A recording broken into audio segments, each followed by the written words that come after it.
వాక్యాన్ని గమనించాలని ప్రేమతో తెలియచేస్తున్నాను.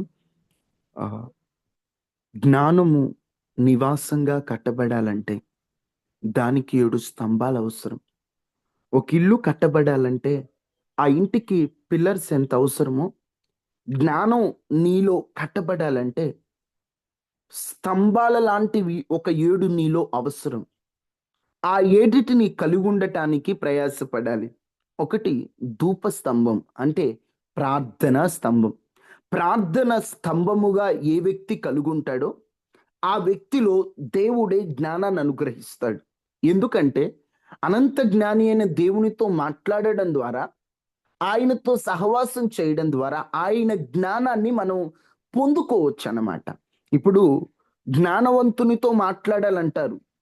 బాగా చదువుకున్నోడితో మాట్లాడాలంటారు. ఎందుకు? అతనితో మాట్లాడడం వల్ల అతనిలో ఉన్న జ్ఞానాన్ని మనం పొందుకోవచ్చు. 6 నెలలు తిరిగితే వాళ్ళు వీళ్ళు అవుతారంటారు. ఎందుకు అవుతారు? వారు కలిసి ఉండటం ద్వారా వీళ్ళలో ఉన్నవి వాళ్ళు నేర్చుకుంటారు. ఇప్పుడు ప్రభువుతో ఎక్కువ సహవాసం చేయటం వల్ల, ప్రార్థన ఎక్కువగా మనం గడపటం వల్ల దేవుని జ్ఞానాన్ని మనం పొందుకుంటాం. సొలొమోను జ్ఞానవంతుడు అవటానికి కారణం అదే. బైబిల్‌లో ఉన్న భక్తి పరులు వారు జ్ఞానంతో ఒక పని చేయాలంటే మొదట వారు చేసేది ప్రార్థనే. అందుకే మీరు జ్ఞానవంతులు అవ్వడానికి మొదటిగా ప్రార్థించండి. ప్రార్థనని ఒక స్తంభంలా కలిగి ఉండండి. దేవుడే మీకు జ్ఞానాన్ని ఇస్తాడు. 2 దేవుడంటే భయం, అదొక స్తంభం. ఏ వ్యక్తి అయితే దేవునికి భయపడతాడో ఆ వ్యక్తి పాపం చేయడు. ఆ పాపం చేయని వ్యక్తికి దేవుడు జ్ఞానాన్ని ఇస్తాడు. పాపం ద్వారా, వ్యసనం ద్వారా మన మతి చెడిపోతుంది. మన జ్ఞానము తగ్గిపోతుంది. ఎప్పుడైతే దైవ భయం ఉంటుందో పాపపు జోలికి వెళ్లకుండా ఉంటాం. దేవునికి భయపడాలనేటువంటి విషయాన్ని మనం ధ్యానం చేసాం. 3వ స్తంభం వినయం అనే స్తంభం. ఏ వ్యక్తి అయితే తగ్గించుకొని లోబడి ఉంటాడో, వినయం కలిగి ఉంటాడో ఆ వ్యక్తి ఎప్పుడు జ్ఞానవంతునిగా మారతాడు. వినయం ఎక్కడుంటే జ్ఞానం అక్కడ ఉంటుంది. 4వ మాటను కూడా మనం చూద్దాం. అందరూ బైబిల్ తెరిచి ఆ మాటను చూడాలి. సామెతల గ్రంథం 12వ అధ్యాయం 1వ వచనం.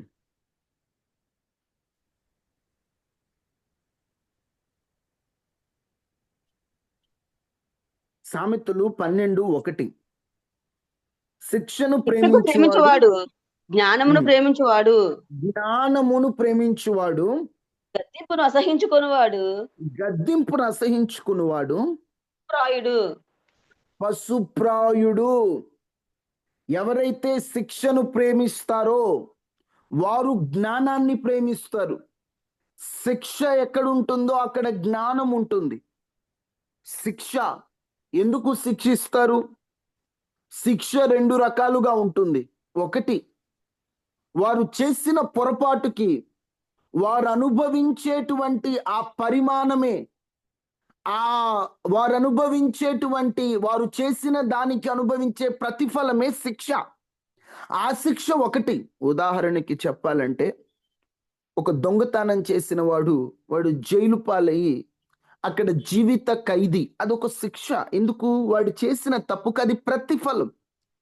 ఆ శిక్ష గురించి నేను మాట్లాడుట లేదు. ఏ రకమైన శిక్షయా? దారిలో పడడానికి ఇప్పుడు ఉదాహరణకి పెద్ద దొంగతనం చేసినోడికేమో జైలు, కోర్టు ఉంటుంది. అదే చిన్న బండికి డ్రైవింగ్ లైసెన్స్ లేదనుకోండి, వాడిని ఒక బెత్తంతో ఒక లాఠీ చార్జ్ చేస్తారు. వాడిని ఏం చేస్తారు? ఒక దెబ్బ కొట్టి వదిలేస్తారు. ఎందుకు? వీడి శిక్ష వీడు మరలా తప్పు చేయకుండా ఉండటానికి. వాడి శిక్ష వాడు చేసిన తప్పుకి ప్రతిఫలం. వాస్తవంగా చెప్పాలంటే మనందరినీ కూడా దేవుడు భూమి మీద ఉన్నంత వరకు 2వ రకమైన శిక్షను మనకు అనుమతిస్తాం. మొదటి రకమైన శిక్ష నిత్య నరకమే. నువ్వు చేసిన పొరపాటుకి ప్రతిఫలం ఏంటయ్యా అంటే నిత్య నరకం. ఈ లోకంలో దేవుడు కొట్టి ఒక వ్యక్తిని బ్రతికించాడంటే దాని అర్థం ఏంటంటే అది మొదటి రకమైన శిక్ష కాదు. అమ్మ, శిక్షలు 2 రకాలు అర్థమవుతున్నాయా? ఒకటి, చేసిన తప్పుకి ప్రతిఫలం అనుభవించడం.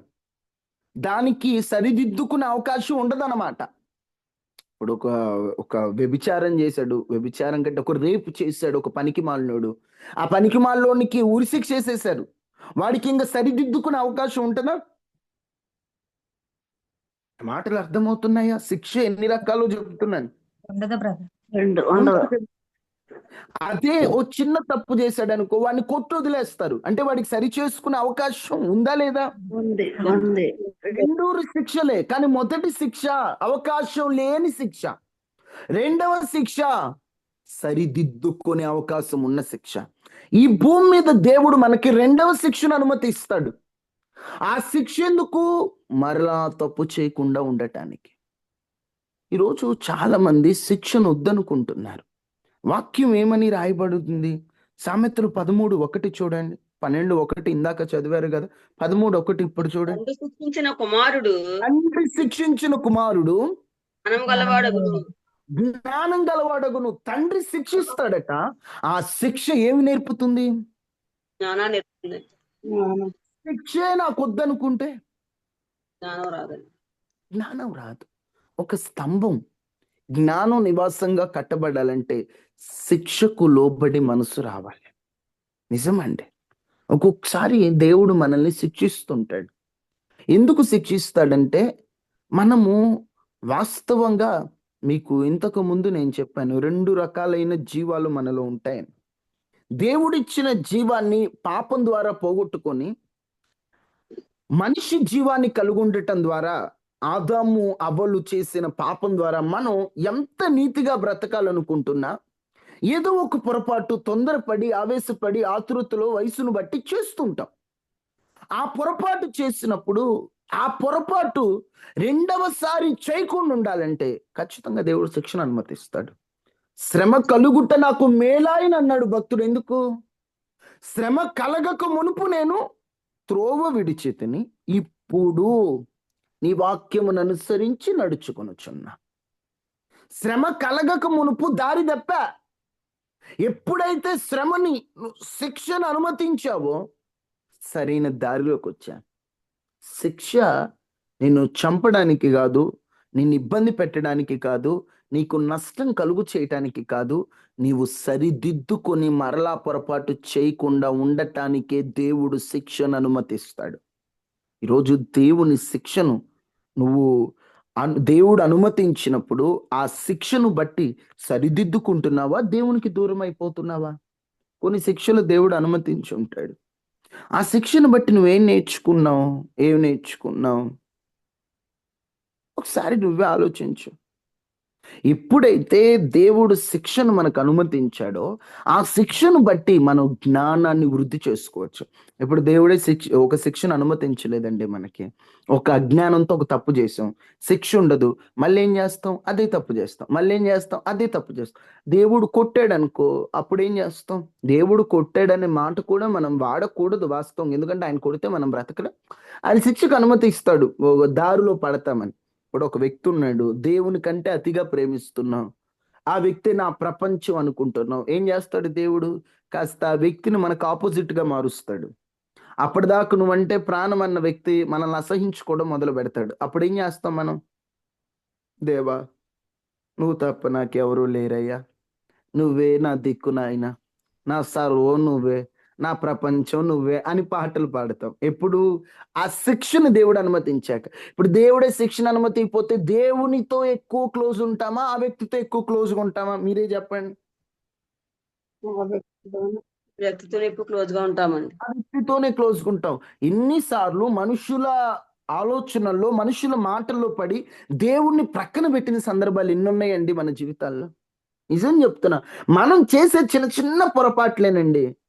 అందుకే దేవుడు మనల్ని ఎప్పటికప్పుడు విరగ్గొడతా ఉంటాడు. నా జీవితంలో అయితే మీరు నమ్మరు, నేను పగలు పొగిడానంటే ఒక వ్యక్తిని, ఈ వ్యక్తి మంచోడురా బాబు అన్నానంటే ఖచ్చితంగా గంట తిరిగేసరికి ఖచ్చితంగా ఆ వ్యక్తి వ్యతిరేకమైపోతాడు. ఎవరినైతే పొగుడుతానో ఖచ్చితంగా నాకెవరు లేకపోయినా పర్లేదు, ఆ తమ్ముడు ఉన్నాడు చాలు అనుకున్నానంటే ఆ తమ్ముడు సాయంత్రానికి రివర్స్ అయిపోతాడు. ఎందుకంటే దేవుడు, ఆ తమ్ముడి మీద నువ్వు ఎక్కడ ఆధారపడతావో, నా మీద ఆధారపడాల్సింది పోయి, నన్ను చూడాల్సింది పోయి, నువ్వు మనిషి మీద ఆధారపడతావు అని చెప్పి దేవుడు రివర్స్ చేయిస్తుంటాడు ఒక్కోసారి. ఆయన శిక్ష నువ్వు జ్ఞానాన్ని సంపాదించుకోవాలంతే. ఆ బెత్తపు గద్దింపు ఎందుకో తెలుసా? నీ జ్ఞానం కలగటానికి. ఎందుకంటే చూడండి, సామెతలు 29:15 ఉంటది.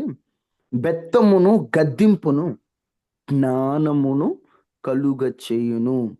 అదుపు లేని బాలుడు తన తల్లికి అవమానము తెచ్చును. ఒకటేనమ్మా, స్తంభం ఏమిటంటే జ్ఞానం నివాసంగా ఉండాలంటే శిక్షకు లోబడాలి. పిల్లలారా, తల్లి తండ్రి ఒక మాట అనిన, ఒక దెబ్బ కొట్టిన శిక్షకు లోబడండి. ఈరోజు పిల్లలు తిరగబడుతున్నారు. కన్న తల్లి ఒక మాట అనడానికి లేదా? అన్ని తెచ్చిపెట్టి తండ్రి ఒక మాట అనడానికి లేదా?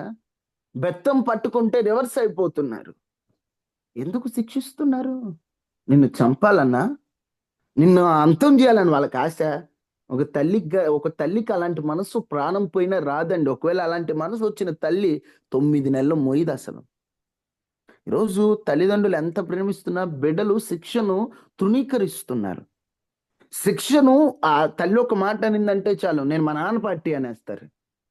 మా నాన్న అంటే ఇష్టం, మా అమ్మ మంచిది కదా అనేస్తాడు. ఎందుకు? నువ్వు తప్పు చేస్తే గద్దించిందనా? ఏ శిక్షను వద్దు అనుకుంటున్నాడంటే ఆ వ్యక్తి జ్ఞానాన్ని వద్దు అనుకుంటున్నట్టే.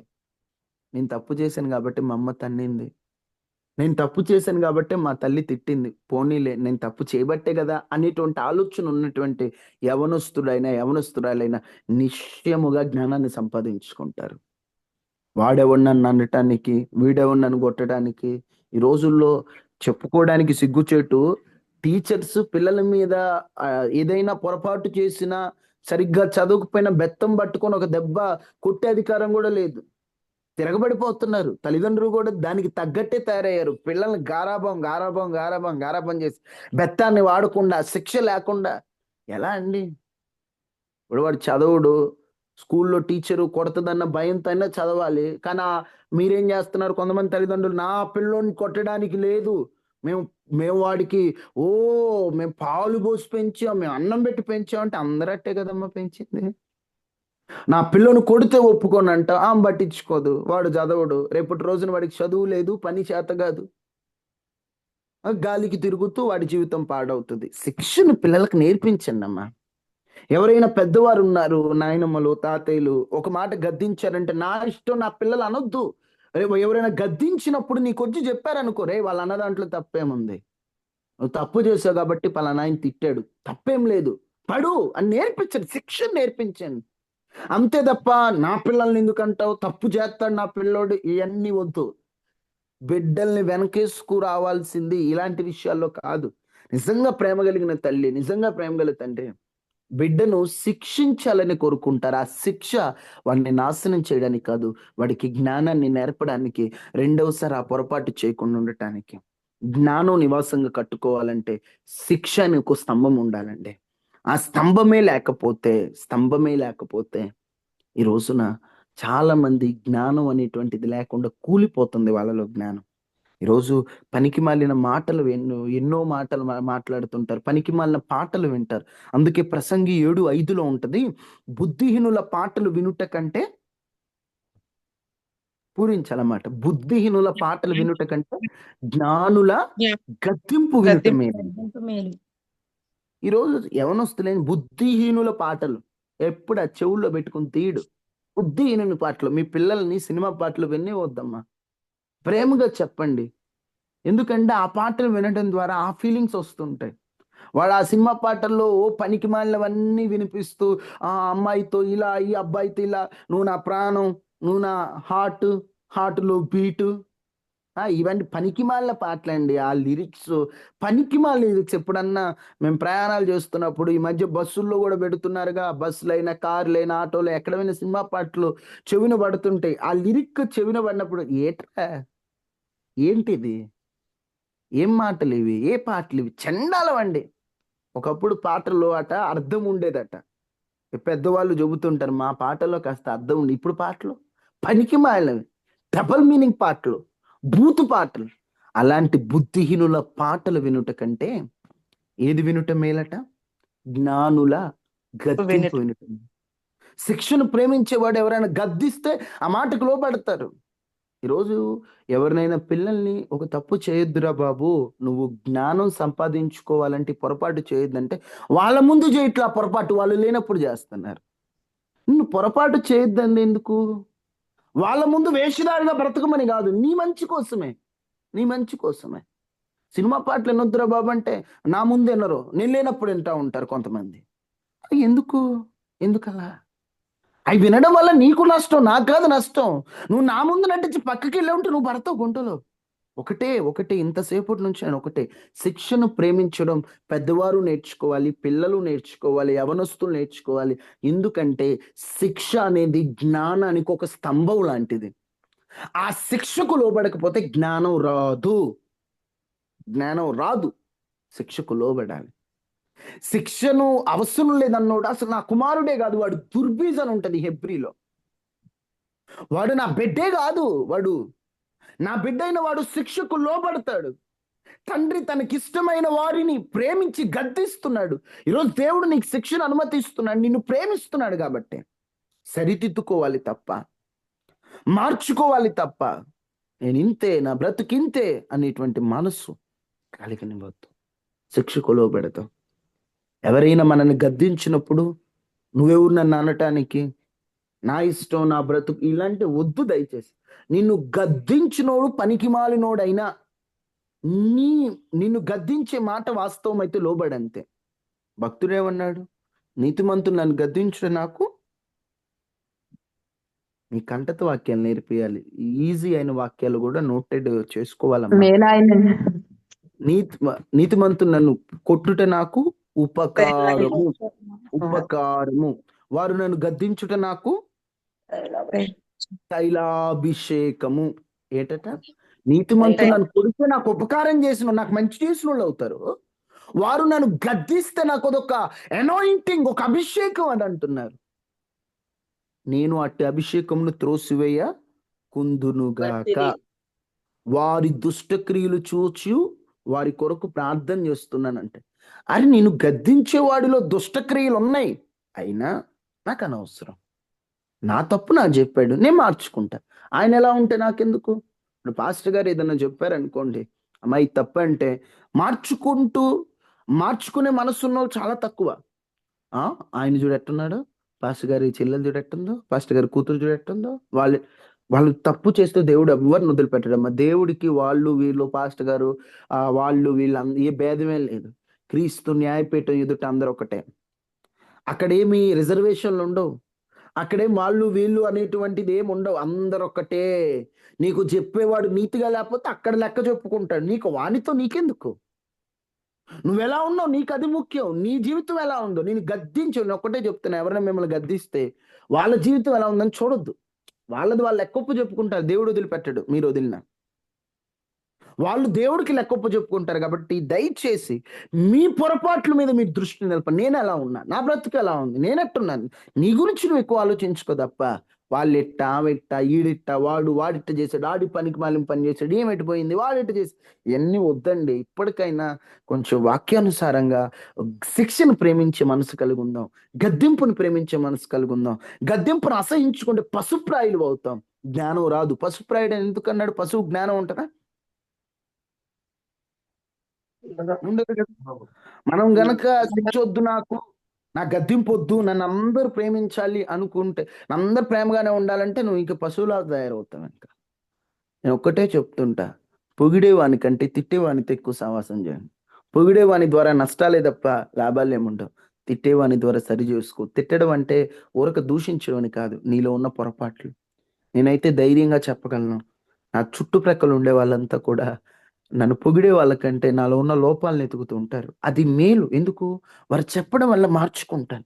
అదే ఊరికి మా అన్న అన్నారనుకోండి, నేను పడిపోతాను. అన్న నువ్వెందుకు ఇలా చేస్తావు, అన్న నువ్వెందుకు అలా చేస్తావు, అన్న అది ఎందుకు, అన్న ఇది ఎందుకంటే, అరే తప్పు కదా, అది కదా. వాడి మీద పొరపాటును కోప్పడిన ఓవైపు మనస్సాక్షి గద్దిస్తుంది, నువ్వు చేస్తుంది తప్పు, అతను చెప్పింది నిజమే కదా, నువ్వెందుకు ఇలా ఉన్నావు. ఎందుకనే తల్లి, శిక్షను ప్రేమించండి. అది జ్ఞానానికి ఒక స్తంభంలాగా ఉపయోగపడుతుంది. అదొక స్తంభంలాగా నీకు అవసరం పడుతుంది. అందుకని దయచేసి శిక్షను ప్రేమించండి. శిక్ష మిమ్మల్ని ఇంకా ఇంకా ఇంకా మీకు ఘనత తీసుకొస్తాను. ఇంకొక మాట నేను చదివించి ముగిస్తాను. సామెతల గ్రంథం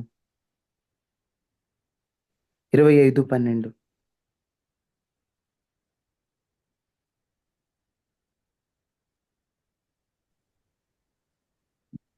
బంగారు కర్ణభూషణమెట్టిదో అపరంజి ఆభరణమెట్టిదో వినువాని చెవికి జ్ఞానము గల ఉపదేశకుడు అట్టివాడు.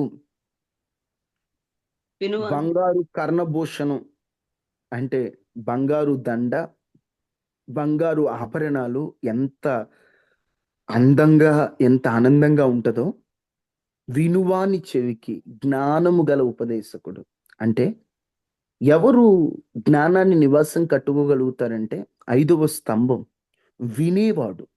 ఎవడు? వినేవాడు. ఎప్పుడు మీతో చెప్తూ ఉంటా, ఎక్కువ మాట్లాడేవానికి ఎక్కువ జ్ఞానం ఉంటుందా, ఎక్కువ వినేవానికి ఎక్కువ జ్ఞానం ఉంటుందా? ఎక్కువ వినేవానికే ఉంటుంది. ఎక్కువ వినేవానికి ఉంటుంది. ఎక్కువ వినాలి. అందుకే బైబిల్ ఏమని రాయబడి ఉంది? వినుటకు చెవులు గలవ వినుగా. వేగిరపడి మాట్లాడుటకు నిదానించమని. నిదానించాలి. వినడానికి ఏం చేయాలట? వేగిరపడాలి. వేగిరపడాలి అంటే ఎక్కువ వినాలి. అన్ని రెండిచ్చిన దేవుడు నోటిని మాత్రం నాలుకను ఒకటే ఇచ్చాడు. చెవులు 2 ఇచ్చాడు. దాని అర్థం ఎక్కువ వినాలి, తక్కువ మాట్లాడాలి. మనం రివర్స్, ఎక్కువ మాట్లాడతాం, తక్కువ వింటాం. వినరు కొంతమంది. అరే చెప్పేదాకా ఇండ్రా, నేను ఇంతే మాట్లాడేస్తుంటాడు. ఆడికి జ్ఞానం రాదండి. ఎక్కువ వినేవాడు నేర్చుకుంటాడు. అమ్మా మీ దగ్గర ఒక 1000 రూపాయలు ఉన్నాయి. 1000 రూపాయలు ఉన్నోడు అందరికి పంచి ఇచ్చినోడి దగ్గర ఎక్కువ డబ్బులు ఉంటాయా? 1000కి ఇంకొక 1000 సంపాదించుకునే వాడి దగ్గర ఎక్కువ డబ్బులు ఉంటాయా? 1000 సంపాదించుకున్న వాడి దగ్గర ఎక్కువ డబ్బులు ఉంటాయి. ఎందుకు ఈ చిన్న చిన్న ఎగ్జాంపుల్స్ చెప్తున్నానంటే, నీలో జ్ఞానం ఉంది, పంచడం మంచిదే కాదనట్లా, కానీ నువ్వు ఇంకా జ్ఞానం నేర్చుకున్నావు అనుకో, నీకు ఇంకా వృద్ధి చెందుతుంది. జ్ఞానం పంచడం మంచిదే, పంచడాన్ని వ్యతిరేకించట్ల. నువ్వు ఇంకా నేర్చుకో. మనందరం దేవుని దగ్గర నేర్చుకునే వాళ్ళమే. నాకు బాగా జ్ఞానం ఉంది అనడానికి ఎవ్వరికి అవకాశం లేదు. అందరం నేర్చుకునే వాళ్ళమే. ఆయన దగ్గర ఇంకా మనం నేర్చుకుందాం, జ్ఞానం కలిగి నడుచుకుందాం తప్ప. వినండి, అదే మీకు జ్ఞానాన్ని నివాసం కట్టుకోవడానికి ఉపయోగపడుతుంది. ఎక్కువ వినండి. ఎవరేం చెప్తున్నారు, ఏంటి, ఎవరేంటి ఆలోచన ఎలా ఉంది, మొత్తం వినాలి వినాలి వినాలి. ఎప్పుడైతే అలా వింటావో అది నీకు ఉపయోగకరంగా ఉంటుంది, ఉపయోగకరంగా ఉంటుంది. అందుకే సామెతలు 13:10 చూడండి. గర్వం వలన జగడమే పుట్టును, తర్వాతనే ఆలోచన వినువానికి ఆలోచన వినువానికి 13:10 చూస్తూ ఆలోచన వినువానికి జ్ఞానము కలుగును. ఆలోచన వినువానికి ఏం కలుగుద్దట? మనం కలుగు. ఇప్పుడు నీ జ్ఞానం కలగనంటే నువ్వు ఎక్కువ ఏం చేయాలి? ఆలోచన వినాలి. ప్రతి ఒక్క డెసిషన్ వినాలండి. ఏం చెప్తున్నారు, ఏంటి, విని విని వివేకంతో ఒక నిర్ణయం తీసుకోవాలి. అలానే పనికి మాలిన ఆలోచన వినమని నేను చెప్పట్లా. జ్ఞానం కలిగిన వాని ఆలోచనలు విని. ఎక్కువ వినేవాడు జ్ఞానాన్ని నివాసంగా కట్టుకుంటాడు. సమయం అయిపోయింది. 5 విషయాలు మీతో చెప్పాను ఇప్పటి వరకు. జ్ఞానం నివాసంగా కట్టబడాలంటే దానికి 7 స్తంభాలు అవసరం అని 5 స్తంభాలు చెప్పాను. మొదటి స్తంభం అందరు చెప్పాలమ్మా. ప్రార్థన ధూపము స్తంభం. ప్రార్థన స్తంభం. అమ్మ మీ పిల్లలకు నేర్పిండి. అరే బాబు, నీకు జ్ఞానం కావాలంటే ప్రార్థన చేసుకో అని చెప్పండి. పిల్లల్ని చాలా మంది ప్రార్థన చేసుకో చేసుకో అంటున్నారు. నేను ఒకటే చెప్తాను, పిల్లల్ని ప్రార్థన చేసుకోమని చెప్పే ముందు ఎందుకు చేసుకోవాలో చెప్పు, ఎలా చేసుకోవాలో చెప్పు. బలవంతం చేయొద్దు. దానివల్ల యూజెస్ చెప్పు. వాళ్ళని ప్రేమగా ప్రార్థనలో నడిపించు. అప్పుడు వాళ్ళ జ్ఞానం వస్తుంది. కొంతమంది చేసుకో, ప్రార్థన చేసుకో చేసుకో, వాడికి ఎందుకు చేసుకోవాలో తెలియదు, ఏం చేసుకోవాలో తెలియదు, ఎలా చేయాలో తెలియదు, వాడు ఏం చేస్తాడు ఇంకా ప్రేయర్. అందుకని వాడికి అర్థమయ్యేటట్లు ప్రార్థన నేర్పండి. ఖచ్చితంగా మీ పిల్లలు జ్ఞానవంతులు అవుతారు. నెంబర్ 2,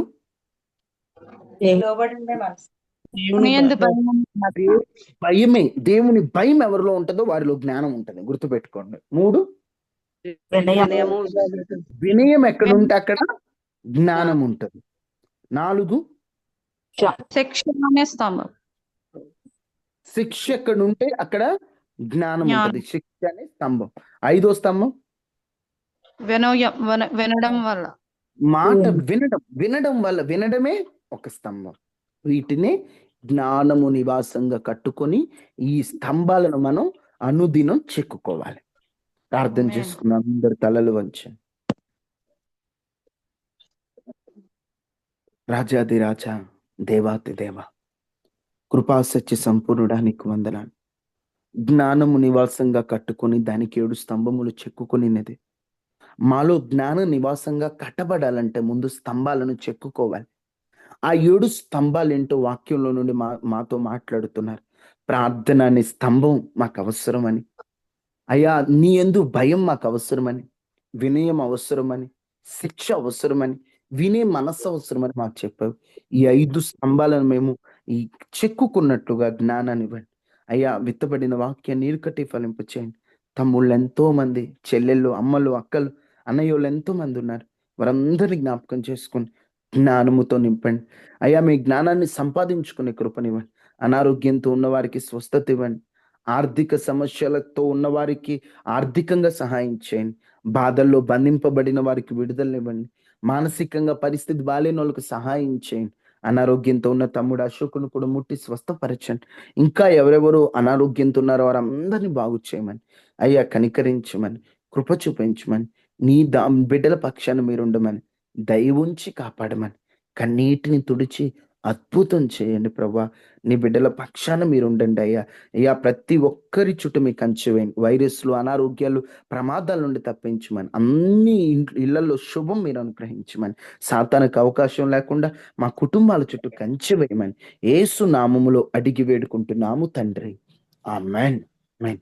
తండ్రి అయిన దేవుని ప్రేమ, కుమారుడైన యేసుక్రీస్తు వారి కృప, పరిశుద్ధాత్మ నిన్న సహవాసం మనకి మన కుటుంబానికి తోడైండును గాక.